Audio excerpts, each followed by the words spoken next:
Inaaresto ng Makati Police ang dalawang lalaking sangkot sa pang-hold up sa isang call center agent noong madaling araw kamakailan lang sa Barangay San Antonio.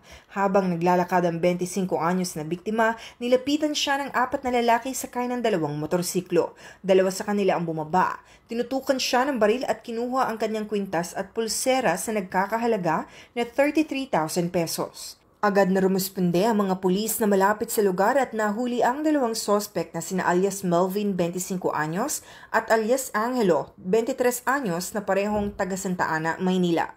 Tumakas naman ang 2 kasama nilang nakamotorsiklo pa. Nakuha sa mga sospek ang 1 baril, peking baril, 4 na bala, 2 helmet at narekubera mga alahas ng biktima. May dati ng kaso ang 2 sospek na labas-masok sa kulungan. Nahaharap sila ngayon sa kasong robbery, ilegal na pagdadala ng baril at paggamit ng motorsiklo sa krimen. Patuloy ang paghahanap ng Makati Police sa mga nakatakas nilang kasamahan.